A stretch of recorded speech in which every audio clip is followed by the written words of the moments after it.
Kenapa Bang Amdi udah ada niat gitu masuk Kristen? Bisanya itu. Justru Bunda harus kembali ke jalan yang lurus. Ihdinas siratal mustaqim. Apa itu? Jalan yang lurus itu apa? Allah atau apa? Jalan yang lurus itu ihdinas siratal mustaqim, tunjukilah kami jalan yang lurus. Iya, aku bukan nanya tunjukilahnya, tapi apa sih jalan lurus itu? Ya jalan yang diridhoi, jalan yang tidak bengkok, yang salah-salah, yang dimurkai Allah. Kembali ke jalan yang benar. Emang ada jalan yang dimurkai Allah? Allah ini kenapa sih murka? Ya murka Apa? kalau melakukan yang dilarang itu bisa murka kan? Jadi Allah itu terpengaruh oleh sifat manusia gitu maksudnya? Jadi kan Allah itu Gimana? memerintahkan hambanya untuk menjauhi semua larangannya dan mengerjakan apa yang diperintahkan. Nah, itu. Nah, ketika kita melanggar semua yang Allah perintahkan, nah, maka Allah bisa murka gitu. Oke, jadi Allah ini terpengaruh ya? Terpengaruh oleh kelemahan manusia gitu maksud kamu? Bukan. Loh itu kan apa? Kayak sinkron gitu loh. Kalau manusia nggak berdosa, Allah murka nggak? Iya, bisa jadi Allah murka kalau terlalu banyak. Berarti itu tadi yang aku bilang. Apakah Allah terpengaruh oleh manusia? Apakah Allah terpengaruh oleh dosa manusia sehingga dia murka? Kalau dalam iman kami enggak. Nah, dalam iman Islam tuh gimana kira-kira? Coba jelasin. Ya, makanya kita jangan terlalu kelewatan lah untuk menghindari murkanya Allah kan gitu. Jangan keterlaluan melakukan dosa lah misalnya kan. Nah, itu tadi coba kamu renungkan. Kenapa Allah itu murka? Apakah Allah murka karena dosa manusia? Berarti Allah itu tidak kekal karena dia berubah ketika terhadap sesuatu yang ada di depan matanya. Betul apa betul? Iya, betul. Berarti Allah nggak kekal dong. Konsekuensi logisnya adalah Allah kamu terpengaruh. Iya kan? Intinya mah jangan sampai dengan kelakuan manusia yang begitu brutal sehingga Tuhan itu murka gitu. Nah ini tadi makanya saya bilang, coba. Berarti Allahmu tidak dengan sifatnya. Allahmu keluar dari sifatnya. Karena di dalam sifat Allah, kan Allah nggak murka. Allah itu kekal, Allah itu tidak berubah, ya kan? Iya, memang tidak murka, tetapi yang membuat murka itu perilaku manusia itu sendiri, maksudnya. Iya, manusia mau berdosa, harusnya Tuhan nggak murka dong. Iya, tetapi artinya bukan Tuhan langsung yang menghukum, tetapi diri kita sendiri, karena perilaku kita sendiri kan. Lu tadi kamu bilang Allah murka. Itu kan bahasa umum aja Bunda, tapi dimaknai aja bahwa jangan sampai dengan perilaku kita yang sudah kelewatan sehingga datang murkanya Allah gitu. Oke.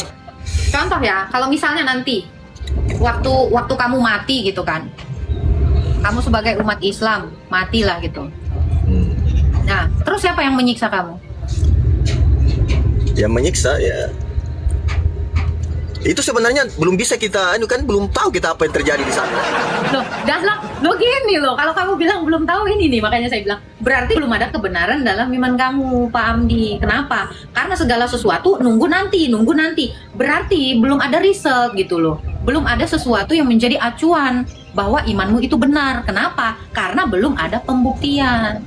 Cuma kan paling setidaknya kan ada warning dalam kitab itu kan, dalam beragama ya, itu. Iya, apa? Seperti apa kira-kira?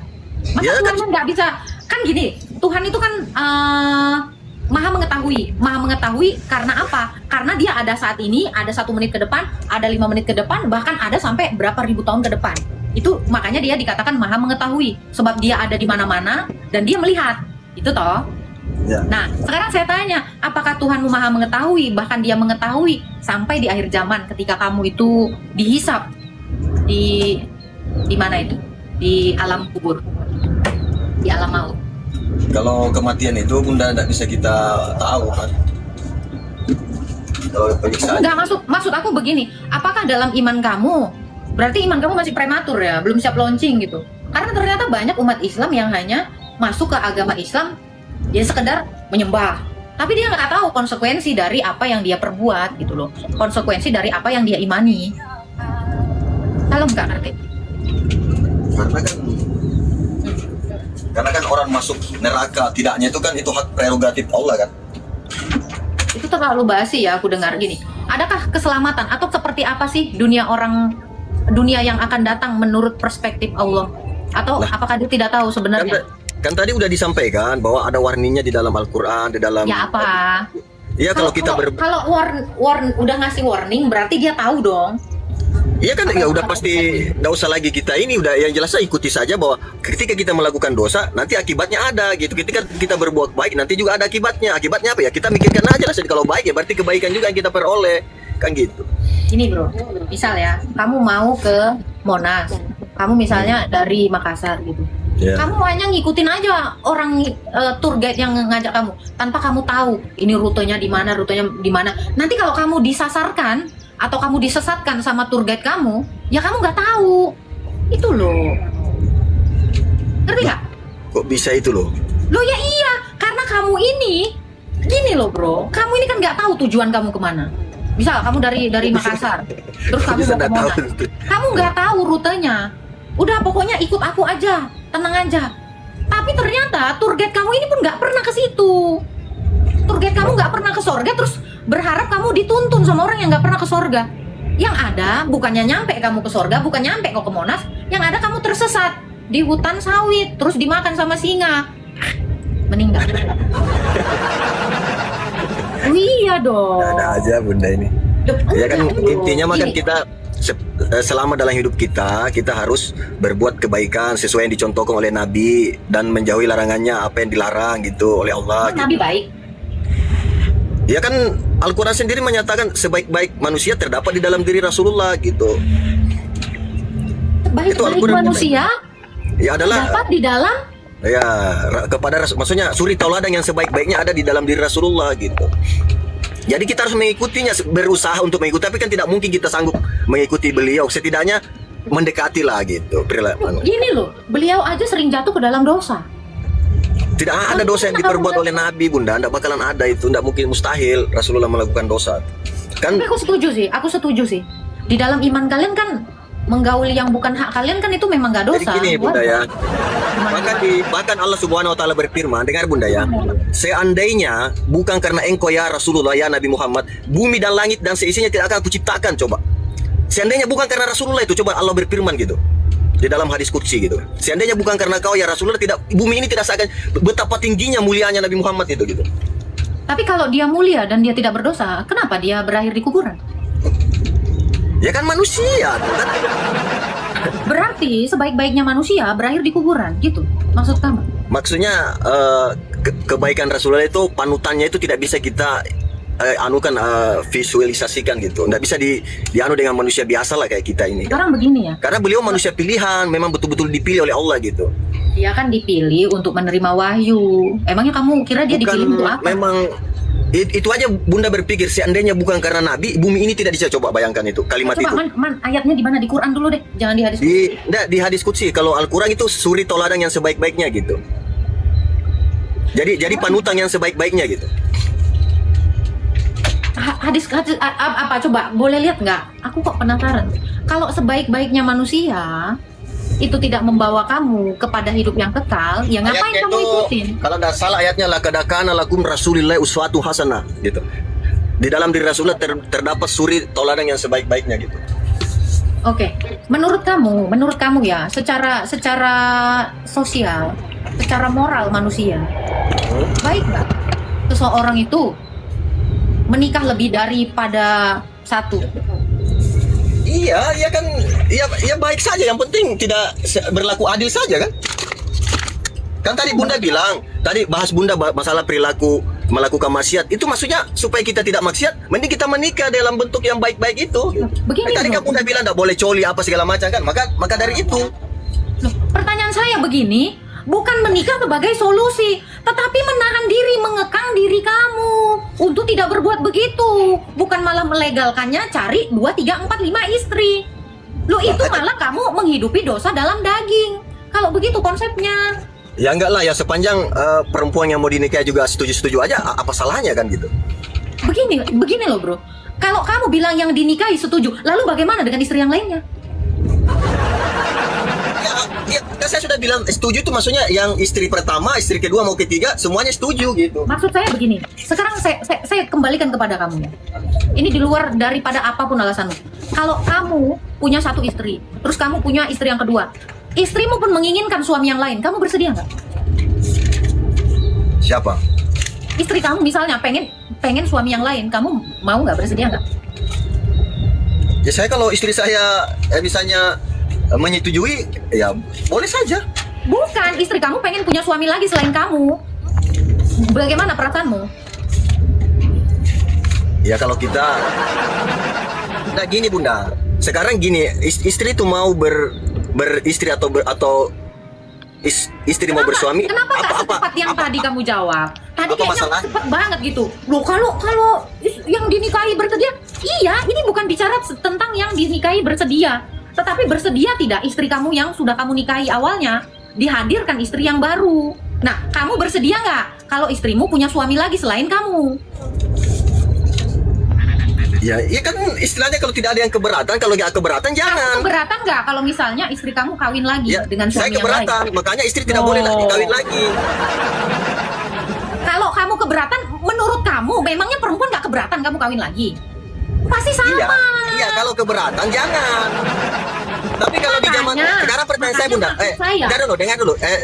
Sekarang saya tanya balik, apakah dulu istri Nabi itu keberatan? Kan tidak.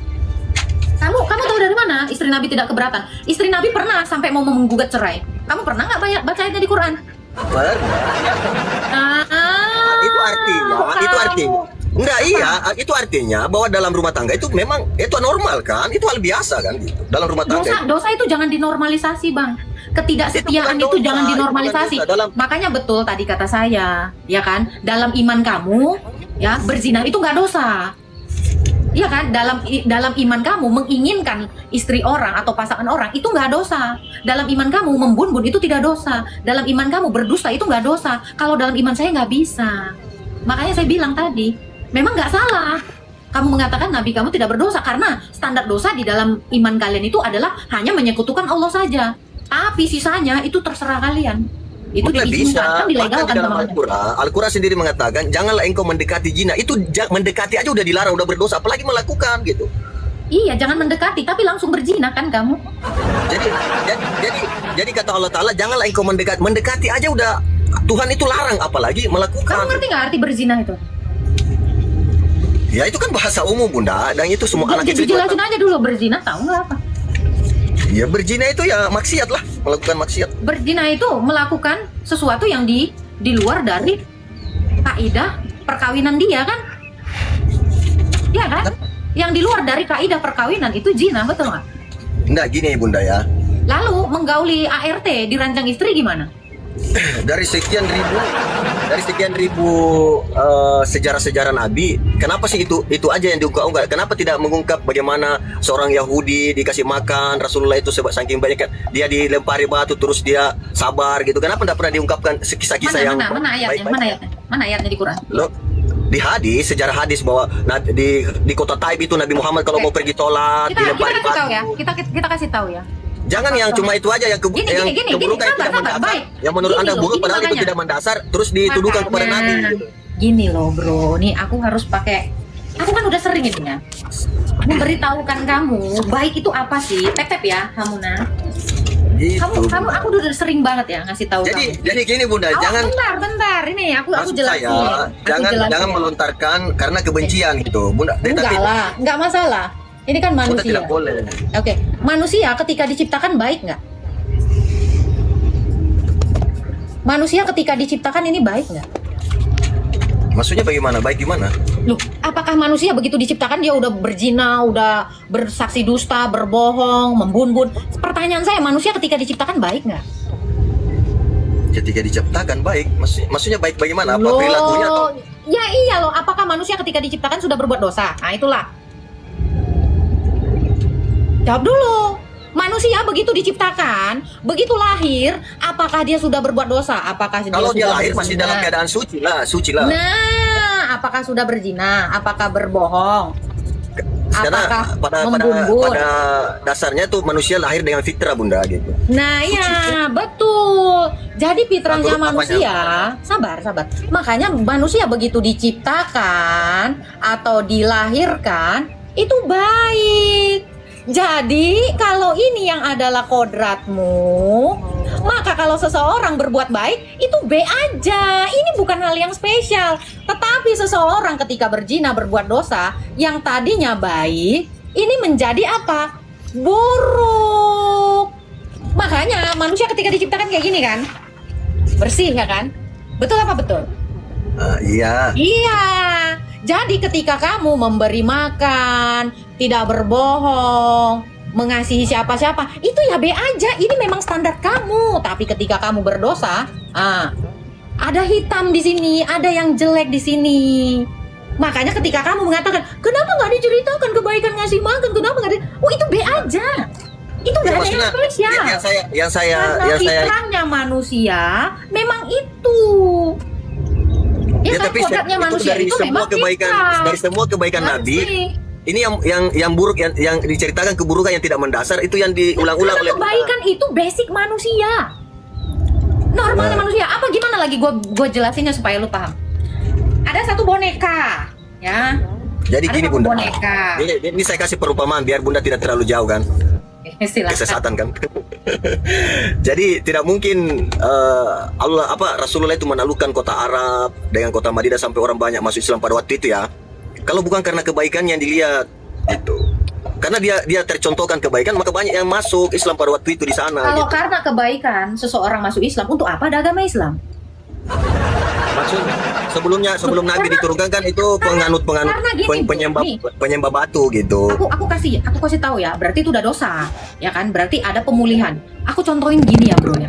Untuk menjadi manusia yang baik, kamu belajar PKN, itu bisa baik. Kamu belajar sosiologi, itu baik.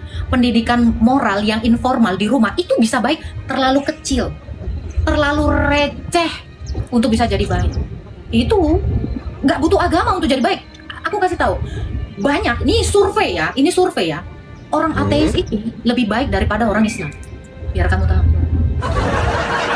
Ini berdasarkan survei. Maaf Bunda, ini Orang jadi Buddha ini yang itu saya lebih baik dengar dulu daripada sebentar agama Bunda ya. Ini yang selama ini saya amati seolah-olah karena perilaku orang Islam yang tidak menjalankan syariat Nabi Muhammad, seolah-olah Islamnya yang disalahkan. Padahal orang Islam itu oknumnya harusnya dong, jangan Islamnya yang disalahin. Kamu dengar nggak tadi saya bilang? Orang Islam bukan agama Islam. Iya makanya saya perjelas lagi. Tolong Saya jangan perjelas lagi ya. Tolong, Saya karena perjelas kalau lagi kita- kata-kata saya. Ya, Saya tolong, perjelas lagi. Orang beragama Islam beda dengan agama Islam. Saya nggak pernah menjelekkan agama Islam. Tapi Ya. orang yang beragama Islam ini Ya oke Bunda yang ya. kita lihat Ya betul. Kalau itu saya setuju sekali itu. Memang saya juga tidak sepaham dengan perilaku Islam zaman sekarang ini sudah banyak menyimpang gitu. Sudah banyak menyimpang dari ajaran Islam itu sendiri gitu ya. Tapi Islam itu tidak mengajarkan seperti itu gitu. Karena Islam itu artinya damai. Kalau dia tidak membawa kedamaian itu sudah bertentangan dengan Islam itu sendiri. Ini mudah-mudahan dengar orang-orang di bawah ini.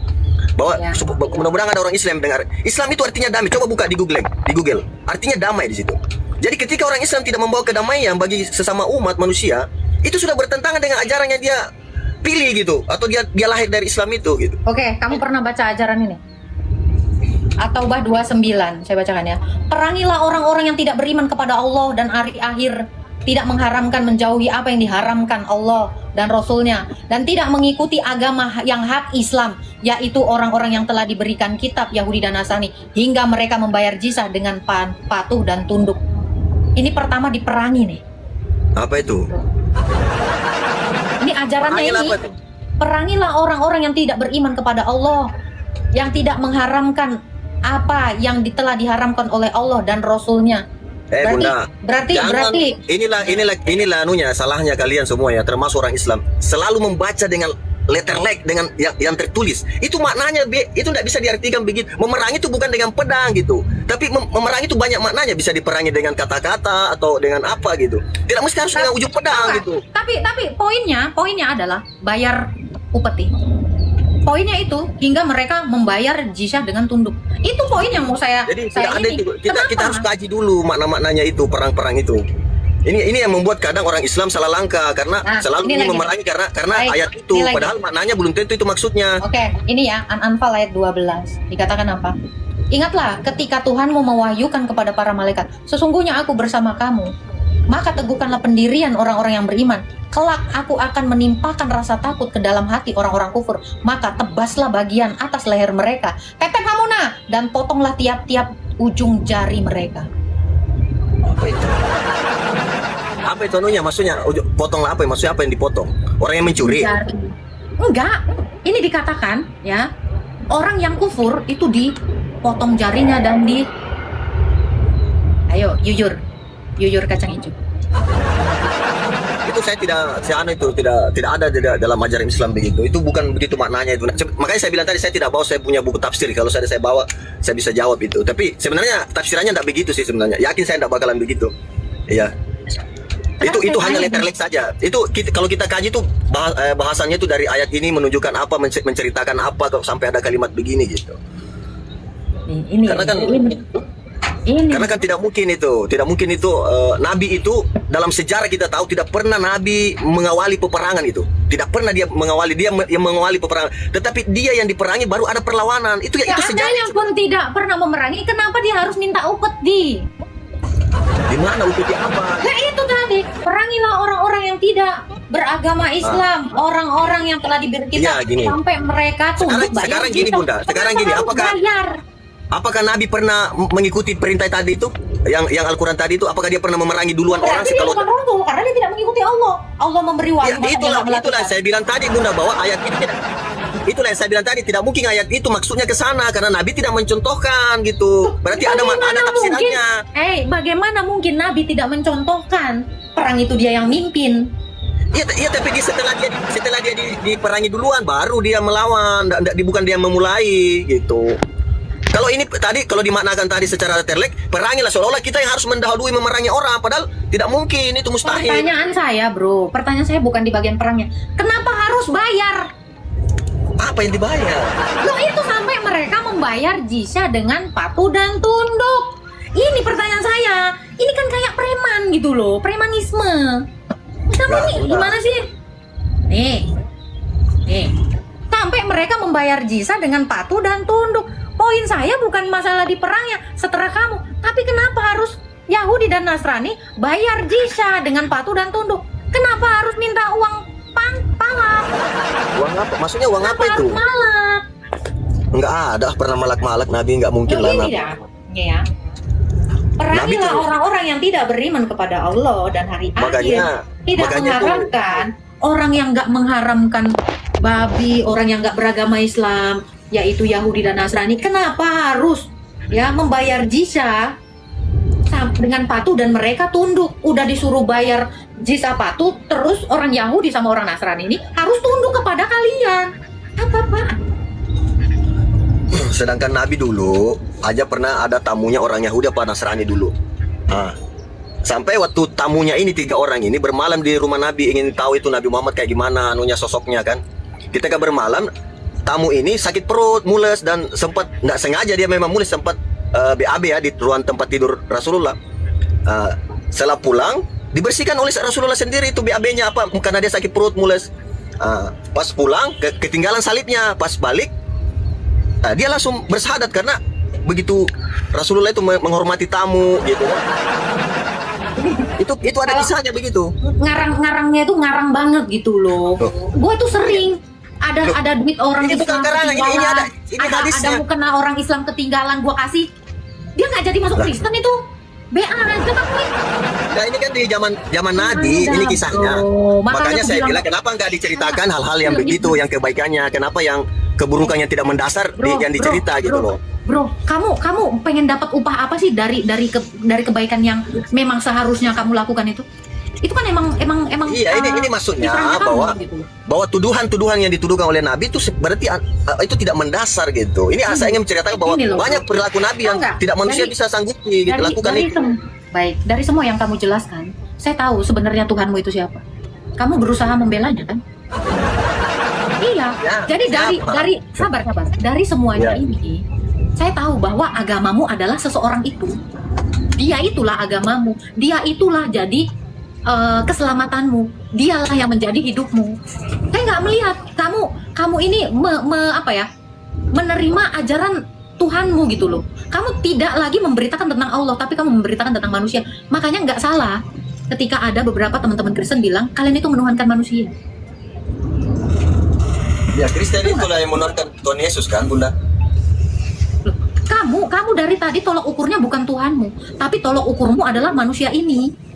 Makanya kamu menyamakan Tuhan Yesus yang adalah Tuhan dengan nabi kamu gitu.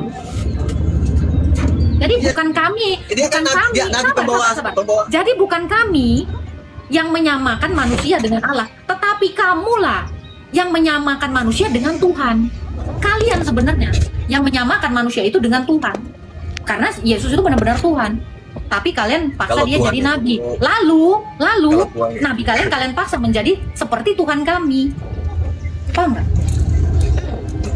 Jadi Nabi itu, Nabi Muhammad itu junjungan, bukan Kamu Tuhan nggak- itu kalau kamu nggak menceritakan Allah. Kamu nggak menceritakan Allah. Setahu saya, dakwah itu adalah bicara tentang Nggak gini, ajaran Bunda. Allah. Kamu ini mengajarkan nabi, bukan mengajarkan Allah.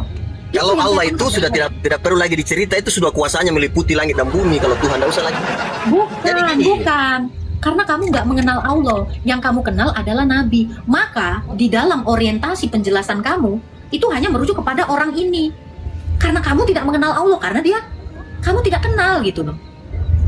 Lah. Ini akibatnya. Tidak mengenal Tuhan, kamu nggak menceritakan Tuhanmu. Tapi kamu mengenal nabi. Makanya kamu sedikit-sedikit ceritain nabi. Makanya Nabi diutus karena sebagai perwujudan Allah Ta'ala, kan begitu. Nah, kalau nabi adalah wujudnya Allah, maka nabi adalah Allah. Kamu tahu nggak? Ya enggak boleh Wujud. begitu. Allah Salah sifatnya itu. wujud. Itu Nah, udah- wujudnya itu udah- nabi. itu udah ber- Mulutmu itu udah- sendiri.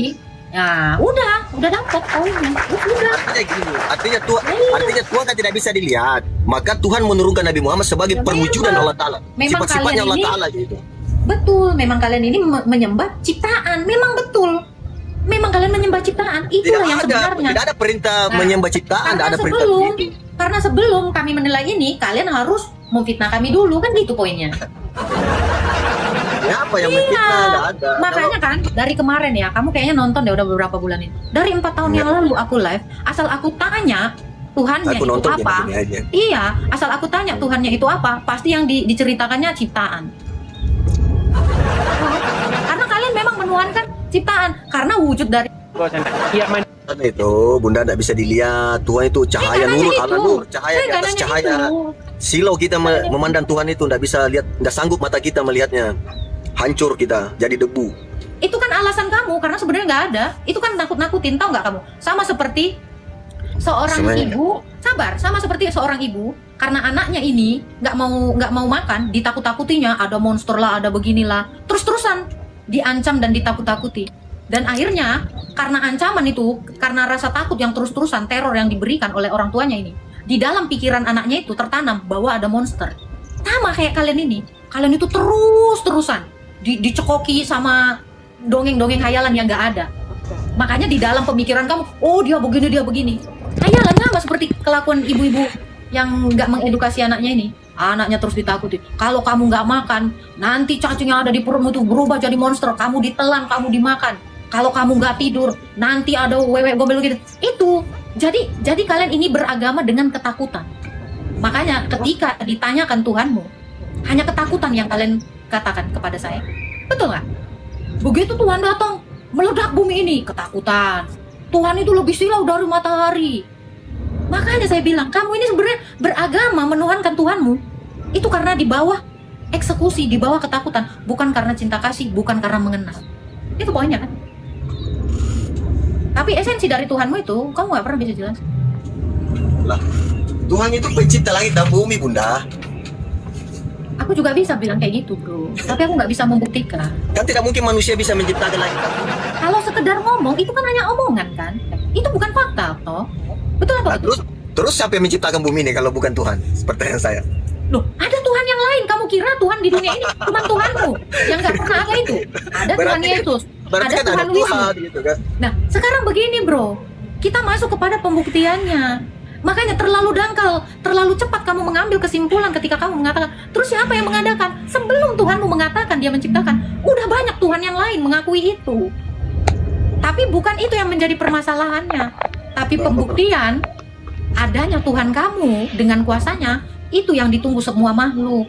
Bukan omong kosong. Makanya tadi saya bilang, kalau sekedar langit dan bumi Tuhan yang menciptakan, aku pun bisa berkata gitu. Hanya berkata gitu. Nanti ku kirimkan wahyuku kepada 200 orang di sini. Tapi aku nggak bisa membuktikannya. Betul apa betul? Ya enggak betul lah, gimana mau betul? Betul. Coba kamu suruh anakmu, akulah Tuhan, sembahlah akulah yang menciptakan langit dan bumi. Siapa saja setiap aku pasti bisa mengatakan hal yang sama. Tapi apakah itu kebenaran? Jangankan orang mau mengaku Tuhan, mengaku nabi aja kalau diturunkan oleh Tuhan itu ditantang dulu bisa-bisa, apalagi mengaku Tuhan kan gitu. Nah, nabi itu nggak perlu ditantang, bro. Tetapi iya, semua dibuktikan. nabi yang diutus mesti ditantang dulu oleh para. Kalau begitu saya tantang Tuhan. Ciptakan satu planet sekarang. Aku planet Atau orang. nggak usah jauh-jauh. Saya tantang Tuhanmu. Bangkitkan satu orang mati. Itu di hari kemudian nanti dibangkitkan. Nah, aku pun bisa ngomong gitu, tapi aku belum bisa buktikan. Terlalu mudah. Makanya saya bilang, jangan kamu bawa wahyu umum, karena Tidak, kalau wahyu gini. umum, Kita kan punya pedoman. Kita beragama nih ada pedoman, yaitu Al-Quran. Kalau di kitab Injil, di dalam Al-Quran dikatakan tidak ada orang yang mati bisa hidup kembali, gitu kan? Di dunia ini. dalam Al-Quran dikatakan tidak ada orang yang mati bisa hidup kembali. Itu dipatahkan sama Tuhan Yesus. Dia bangkit dari antara orang mati. Nah itu justru ayat narasimu ini memberikan penjelasan ke orang Nasrani bahwa dibuang ke tong sampah. tidak, Itu justru ayat ini udah dibuang itu. Udah, dengar dulu Bunda. Justru ayat ini memberikan keterangan kepada agama lain yang meyakini tuh manusia bisa hidup kembali, itu dibantah oleh Al-Quran bahwa tidak ada manusia bisa hidup kembali. Orang udah dibuktikan kok, bukan nggak bisa dibantah lagi, dipermalukan malah kalian. Ngerti nggak? Dipermalukan. Saya kan sudah pernah jelaskan sebelumnya sama Bunda ya, bahwa Tuhan Yesus itu tidak mati ketika disalib gitu. Siapa saksinya? Hah? Saksi matanya siapa di abad itu yang menyaksikan dia nggak disalib? Itu. Enggak mati. Disalib tapi tidak mati. Beliau tidak wafat. Karena beliau berdoa kan. Beliau berdoa bahwa Eli janganlah engkau meninggalkan aku tinggalkan aku gitu dari cawan kematian ini kan gitu. Kan begitu. Kamu kan baca belum selesai kan? Kamu belum sampai kepada penyaliban dan kebangkitannya, itu saya maklumi. Tapi jadi saya yakin bahwa doanya Nabi Isa itu pasti dikabulkan oleh Allah Subhanahu wa taala karena beliau adalah utusan gitu. Berarti kalau bisa saya bilang, Allah itu cuman mengatakan dirinya adalah Tuhan negeri Mekah saja, tidak Tuhan dengan seluruh alam ini. Karena di satu ayat dia hanya mengatakan Tuhan negeri Mekah. Tidak ada. Ada. Kamu harus menunjukkan ayat yang lain untuk menyelesaikannya. Berarti bro, dengan narasi yang sama. Oke. Dengan narasi yang sama saya katakan, Amdi ini tidak pernah mati karena dia hidup.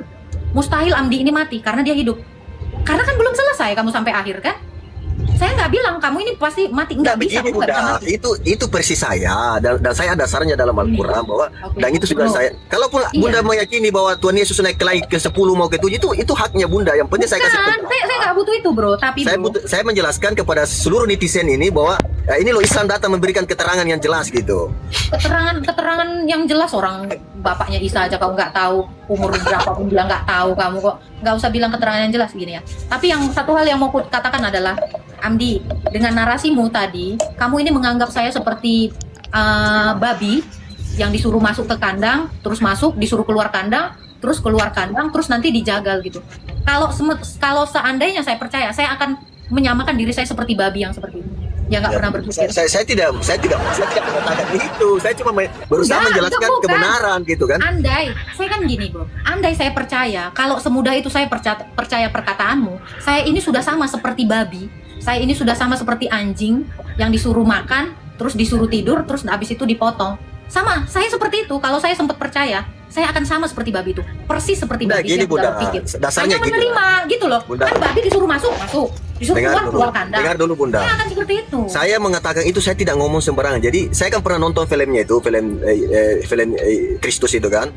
Waktu beliau disalib, itu kan beliau ditombak terakhirnya itu, dan itu mengeluarkan darah segar dan air. Itu menandakan bahwa beliau itu hidup. Orang yang mati, orang yang sudah wafat, tidak mungkin mengeluarkan darah segar, pasti membeku darahnya gitu. Waktu ditombak itu kan belum mati itu setelahnya kan. Artinya, Kamu berarti, nah contoh ya.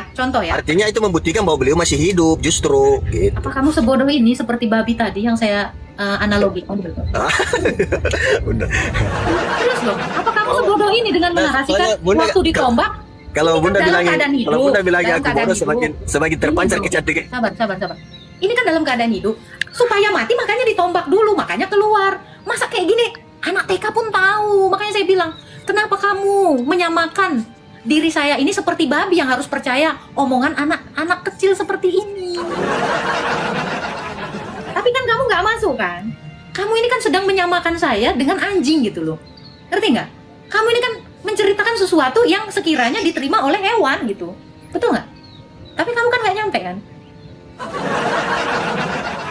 Percayalah bro, saya bukan anjing, saya bukan babi yang sedungu itu. Untuk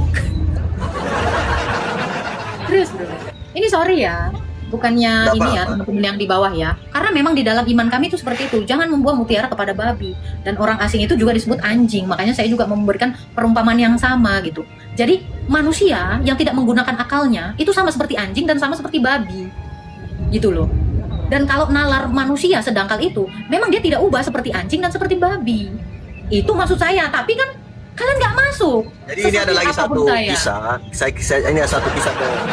Ketika satu masuk. ini gini Bunda, ketika satu iring-iringan mayat orang Yahudi lewat di depan Nabi Muhammad itu berdiri dan memberikan penghormatan.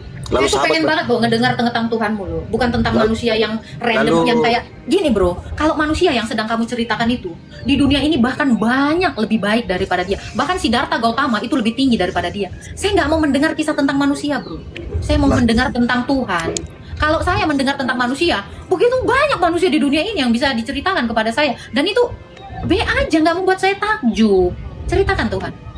Apakah itu sudah menjadi Tuhan? Gini, saya justru naik di sini sekaligus saya ingin membatalkan keyakinan orang umat Islam ya kan pada umumnya dan umat Kristen pada khususnya bahwa Nabi Isa itu sebenarnya sesungguhnya sudah wafat dan dia tidak akan datang lagi dengan kedua kalinya gitu. Gitu aja intinya, bahwa mari kita betul-betul berpikir secara rasional bahwa manusia itu tidak mungkin bisa hidup lebih dari 100 tahun atau bertahun-tahun. Cara membatalkan itu kamu harus menghadirkan Isa dan kamu harus menaikkan dia ke atas. Kamu harus hadirkan, kan ini kamu mau membatalkan, bukan ngomong gitu loh. Kalau ngomong doang bro, misal ya, kamu ya, contoh ya, kamu udah apply kartu kredit, udah di ACC. Saya batalkan deh kartu kreditnya. Kamu itu ada prosedur yang harus kau lakukan. Kalau nggak itu nggak akan batal. Nah, gini maksud apply saya, kartu kredit, sabar. Saya tidak mau menganggap saya belum selesai ini sedang berbicara dengan babi. Sabar. Karena begini bro, ketika kamu menarasikan ingin membatalkan kartu kredit aja, membatalkannya itu butuh proses. Kamu harus menelpon customer service, kamu harus tanda tangan, kamu banyak sekali melalui proses. Jadi kalau kamu mau membatalkan anggapan tentang Yesus itu tidak mati, kamu bawa ke sini Yesus. Terus kamu harus hadirkan dia mulai dari kelahirannya sampai kepada 30 tahun dan 33 waktu penyaliban, kamu ubah skenarionya, lalu kamu naikkan dia ke atas, baru saya langsung.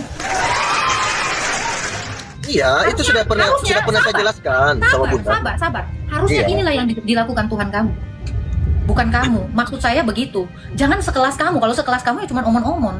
Membatalkan kartu kredit aja kamu nggak akan bisa dengan narasi ngomong doang gitu. Nggak bisa bro. Itu hanya membatalkan apply kartu kredit. Kalau mau membatalkan Isa itu tidak disalib, Tuhan kamu itu harus datang, hadirkan dia, kamu ulang lagi, kamu justru bikin disalib. skenarionya. Justru saya datang untuk menceritakan dia disalib gitu. Tapi dia tidak mati di atas kayu salib gitu. Bahkan terus mengapa? Bahkan beliau itu kan tantangannya Nabi. Setiap Nabi memang harus ada tantangan yang harus dia lewati. Seorang Nabi tidak mungkin disambut dengan karpet merah seperti presiden yang mau datang gitu. Kalau itu Pasti hanya ada tantangan, ujiannya waktu disalib itulah. Tetapi dia harus selamat dari ujian itu kan begitu. Oke, kenapa nabimu tidak selamat? Kenapa harus Yesus saja yang selamat? Kenapa nabimu tidak selamat? Dia harus diselamatkan dari ujian itu. Pertanyaan saya, kenapa Nabi Muhammad tidak diselamatkan dari ujian kena racun? Nah, pertanyaan saya itu. Loh, kamu ini Nabi Muhammad itu waktu diracun itu lama baru meninggal. Ya, masih lama tidak diselamatkan, itu pertanyaan saya. Bukan lulus ujian. Bentar. bukannya lulus ujian malah KO dalam ujian. Iya, itu 3 tahun atau 4 tahun setelahnya baru meninggal. Oleh pengaruh racun itu memang kita akui itu, Ya tapi udah, dia kenapa tidak dia meninggal tahu? waktu diracun, tidak meninggal itu sakit dulu Saya nggak lama. peduli itu, saya nggak peduli itu. Kenapa Nabi kamu tidak lulus ujian? Ya sama aja lah juga tadi ujiannya Nabi Isa itu kan sampai sekarat beliau kan. Mati suri Bunda. Mati suri itu beliau. Gini loh bro, maksud saya, bro, cuman babi dan anjing saja yang percaya perkataan, tidak pada manusia yang berakal. Itu poin. Serius. Makanya Manusia yang berakal nggak akan percaya. Kenapa saya katakan seperti itu? Satu, tidak ada saksi mata yang menceritakan tentang itu, ya kan? Dan sumbernya pun tidak dari orang yang sejaman gitu loh. Tapi orang-orang random yang diambil terus menceritakan hal-hal yang tidak sesuai dengan peristiwa gitu loh. sama juga dengan Maksud saya adalah gini, saya lebih percaya Bunda Maria, ibunya sendiri, ya, dan Yakobus itu anaknya Bunda Maria dari anaknya Santo Yusuf, itu Yakobus yang rasul, ya. Saya lebih percaya Rasul Yakobus karena dari kelahiran Tuhan Yesus, Rasul Yakobus itu ada bersama-sama dengan Bunda Maria dan bersama-sama dengan Yesus setiap kejadian itu, dibandingkan sama orang random yang dia nggak bisa membuktikan Tuhannya. Serius? Ya, makanya kan saya naik di sini untuk memberikan juga penjelasan kepada orang Islam bahwa ketika kan orang Islam umum ini katanya yang disalib kan Yudas, ya kan? Kan begitu. Dari mana Yudas itu anunya? Kok tiba-tiba Yudas yang disalib? Sementara yang dibahas di situ kan di dalam ayat itu hanya Nabi Isa. Kan gitu. Apa sih, Tuhanmu bahkan nggak bawa narasi Yudas loh. Iya, makanya kan statement atau pendapat. Sorry ya, Amdi ya. Bahkan Allahmu itu tidak kenal yang namanya Yudas. Di dalam Quranmu sendiri itu nggak pernah ada. Iya, justru karena tidak pernah ada, kenapa orang-orang umum ini yang disalib itu Yudas kan gitu kan, lucu kan? Justru saya ingin memberikan penjelasan gitu melalui room ini kan gitu, kepada semua orang. Lalu kenapa di dalam An-Nisa 157 dikatakan dia diserupakan? Siapa penyerupanya? Ya memang diserupakan, batunya kematiannya seperti sudah wafat, yang diserupakan bukan orang yang digantikan kan gitu. Kamu tahu nggak diserupakan? Arti diserupakan seolah-olah beliau itu wafat, padahal beliau itu hanya mana mati. ada diserupakan kok seolah-olah. Ini penjelasan yang lari daripada teks. Tidak. Minimal kalau kamu mau menjelaskan jagung, kamu itu jangan menjelaskan semangka jauh. Coba yang dekat-dekat dengan jagung gitu loh. Yang berkulit gitu. Kalau kita artikan serupakan dengan manusia lebih jauh lagi. Orang yang Allah Ta'ala berfirman sama di situ cuma Nabi Isa, kok tiba-tiba muncul orang lain, kan lebih lucu lagi, lebih jauh lagi. Pertanyaan saya gini, di dalam Quran kamu itu informasi dari siapa sih? Informasi yang kamu dapat itu dari siapa? Itu dulu. Apanya? Informasi tentang Isa yang kamu bilang tadi, itu informasi dapat dari mana? Ya dari Al-Quran lah. Oke, Quran itu dari mana? Informasi Quran itu dari mana? Ya dari Allah Subhanahu Wa Taala. Oh, berarti kamu mau mengatakan Muhammad Allah gitu? Dari Oh, jangan gitu dong. Dari Allah Subhanahu Wa Taala itu dapat informasi. Nabi Muhammad. Sahabat sampai menulisnya itu kan informasinya dari Muhammad. Kok kamu bilangnya dari Allah? Jauh kali kau. Dari siapa? Jujur dong. Yang paling lucu lagi tuh. Yang paling lucu lagi tuh orang berkeyakinan Nabi Muhammad itu dengan jasad kasarnya. Nah, pertanyaan saya, itu surat yang tadi kamu bacakan yang adalah Quran itu informasi dari siapa sampai ditulis gitu? Al-Quran informasi ya Al-Quran lah. Al-Quran itu kan firman Allah Subhanahu Wa Taala. Iya, itu dari siapa informasinya sehingga sahabat itu menuliskan itu? Iya, melalui Nabi Muhammad gitu. Nah, Muhammad itu dapat dari mana?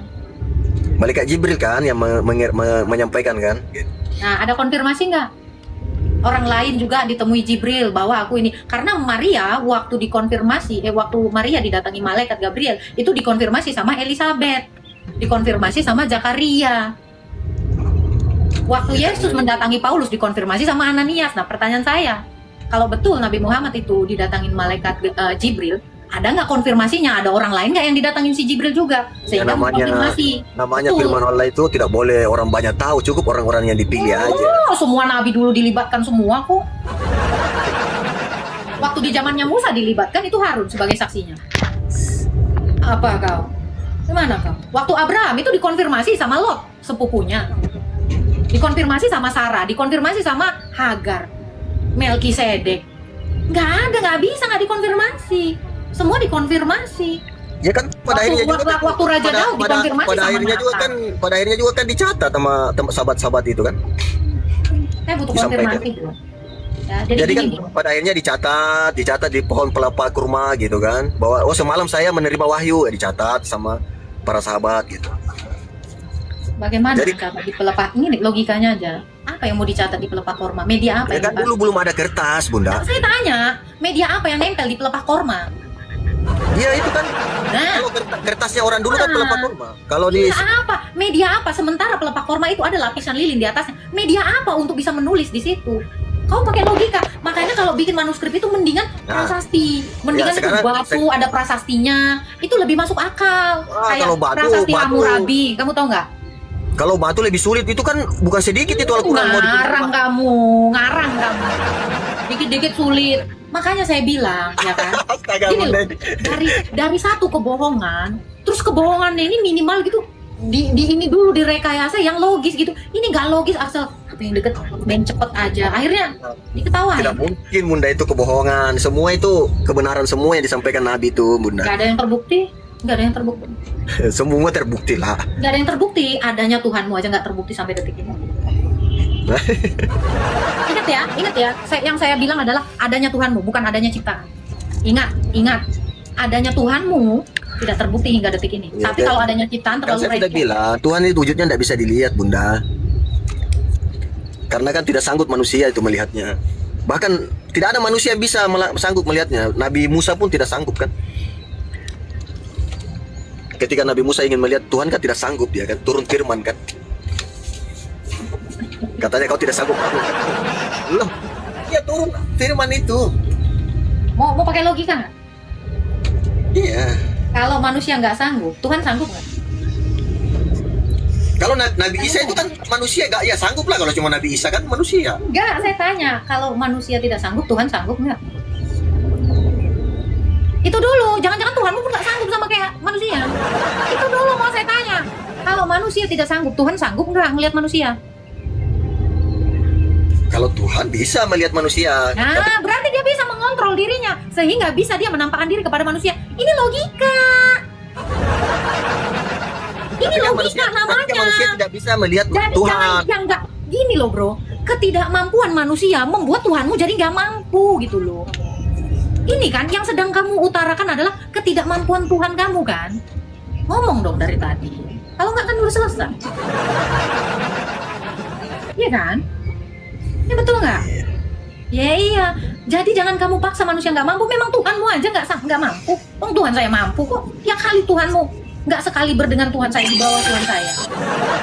Tuhan saya aja mampu jadi manusia. Masa Tuhanmu di bawah levelnya Tuhan saya? Nggak mampu bos. Saya aja jadi manusia, kalau ada teman saya nggak mampu, saya harus di atasnya. Kok Tuhannya kayak apa ya? Langsung apa namanya?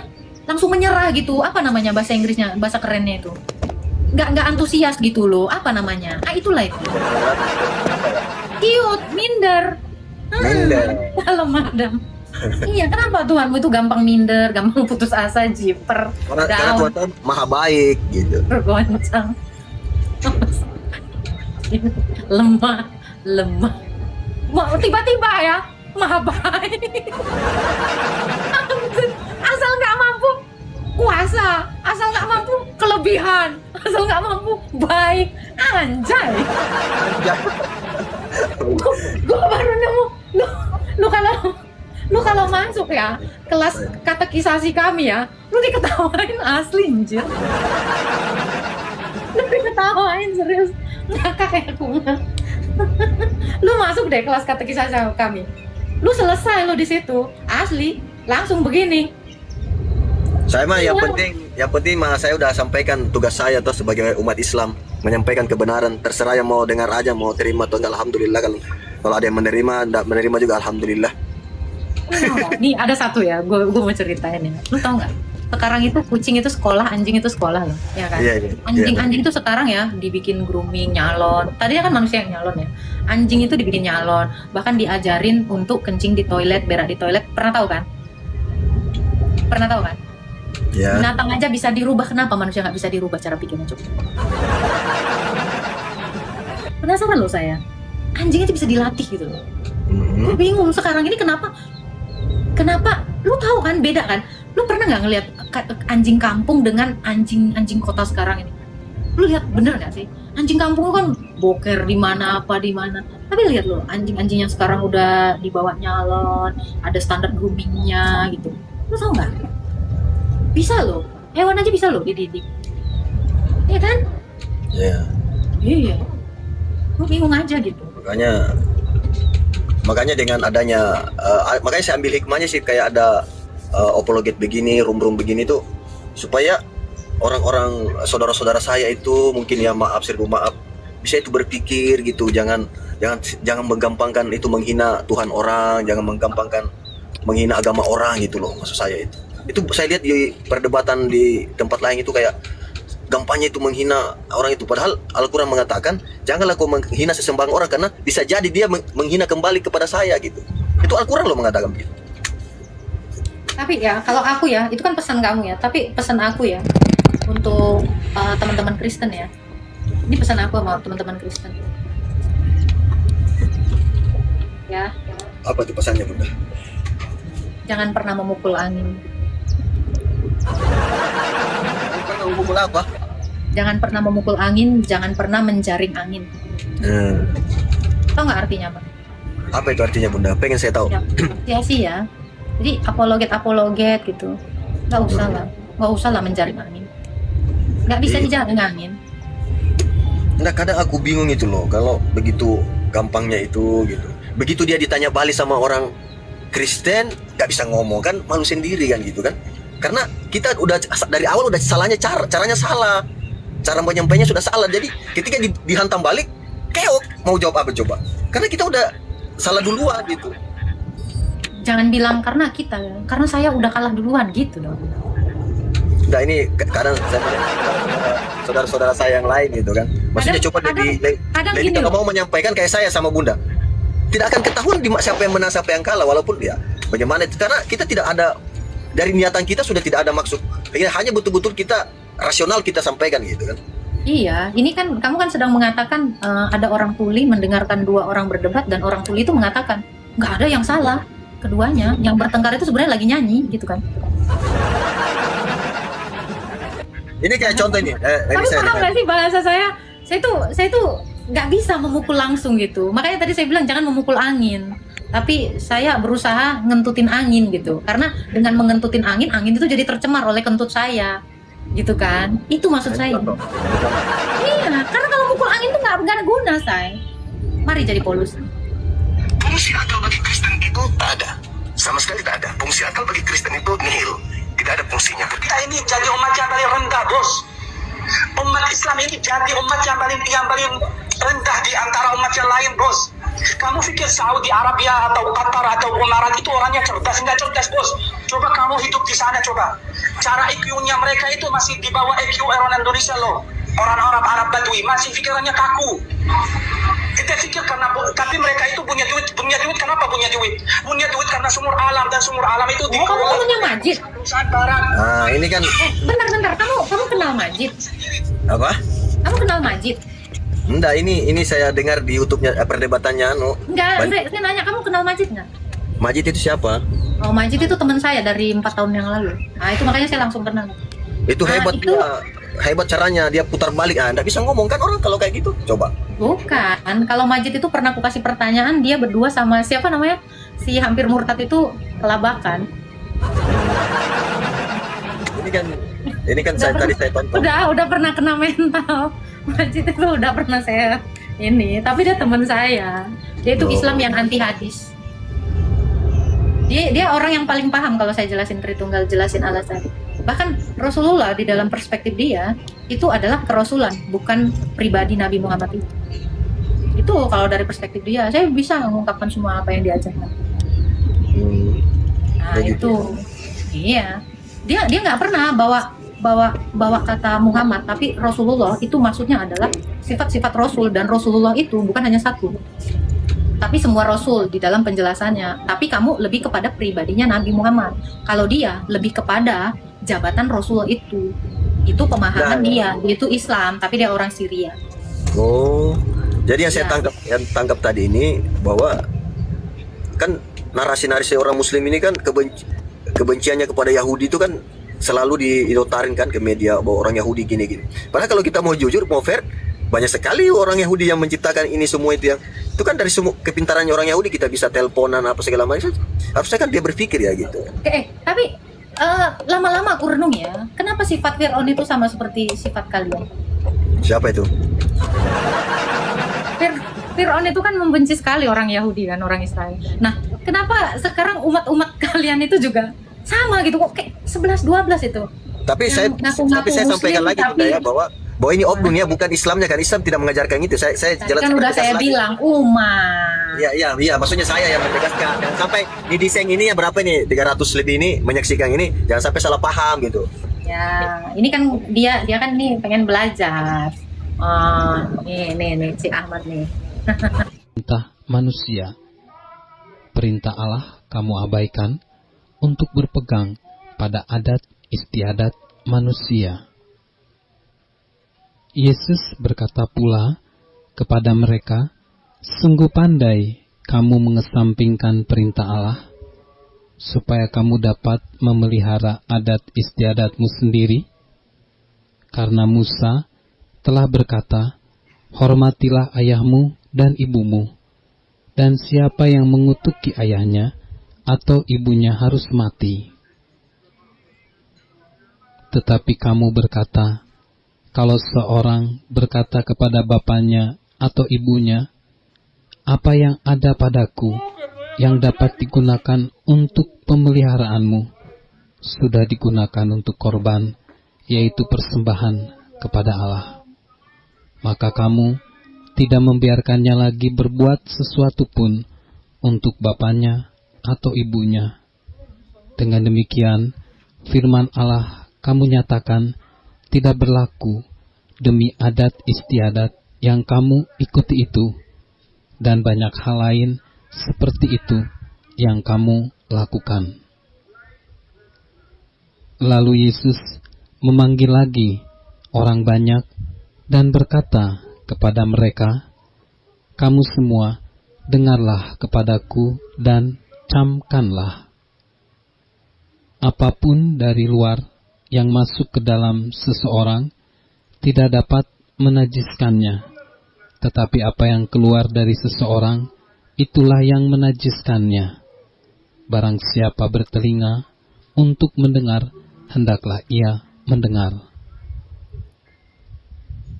Sesudah ia masuk ke sebuah rumah untuk menyingkir dari orang banyak, murid-muridnya bertanya kepadanya tentang arti perumpamaan itu. Maka jawabnya, apakah kamu juga tidak dapat memahaminya?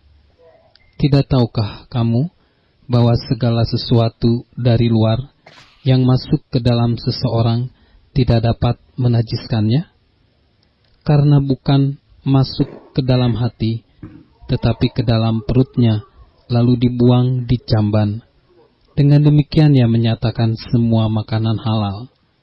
Katanya lagi, apa yang keluar dari seseorang itulah yang menajiskannya. Sebab dari dalam, dari hati orang, timbul segala pikiran jahat, percabulan, pencurian, pembunuhan, perzinahan, keserakahan, kejahatan, kelicikan, hawa nafsu, iri hati, hujat, kesombongan, kebebalan. Semua hal-hal jahat ini timbul dari dalam dan menajiskan orang. Lalu Yesus berangkat dari situ dan pergi ke daerah Tirus. Ia masuk ke sebuah rumah dan tidak mau bahwa ada orang yang mengetahuinya, tetapi kedatangannya tidak dapat dirahasiakan. Malah seorang ibu yang anaknya perempuan kerasukan roh jahat segera mendengar tentang dia, lalu datang dan tersungkur di depan kakinya. Perempuan itu seorang Yunani, bangsa Siro Fenisia, yang memohon kepada Yesus untuk mengusir setan itu dari anaknya. Lalu Yesus berkata kepadanya, "Biarlah anak-anak kenyang dahulu, sebab tidak patut mengambil roti yang disediakan bagi anak-anak dan melemparkannya kepada anjing." Tetapi perempuan itu menjawab, "Benar Tuhan, tetapi anjing yang di bawah meja juga makan remah-remah yang dijatuhkan anak-anak." Maka kata Yesus pada perempuan itu, "Karena kata-katamu itu, pergilah sekarang, sebab setan itu sudah keluar dari anakmu." Perempuan itu pulang ke rumahnya, lalu didapatinya anak itu berbaring di tempat tidur, sedang setan itu sudah keluar. Kemudian Yesus meninggalkan pula daerah Tirus, dan dengan melalui Sidon, pergi ke Danau Galilea, di tengah-tengah daerah Dekapolis. Di situ, orang membawa kepadanya seorang yang tuli dan yang gagap, dan memohon kepadanya, supaya ia meletakkan tangannya atas orang itu. Dan sesudah Yesus memisahkan dia dari orang banyak, sehingga mereka sendirian, ia memasukkan jarinya ke telinga orang itu, lalu ia meludah dan meraba lidah orang itu. Kemudian sambil menengadah ke langit, Yesus menarik nafas dan berkata kepadanya, "Ephata," artinya terbukalah. Maka terbukalah telinga orang itu, dan seketika itu terlepas pulalah pengikat lidahnya, lalu ia berkata-kata dengan baik. Yesus berpesan pada orang-orang yang ada di situ, supaya jangan menceritakannya kepada siapapun juga, tetapi makin dilarangnya mereka, makin luas mereka memberitakannya. Mereka takjub dan tercengang dan berkata, "Ia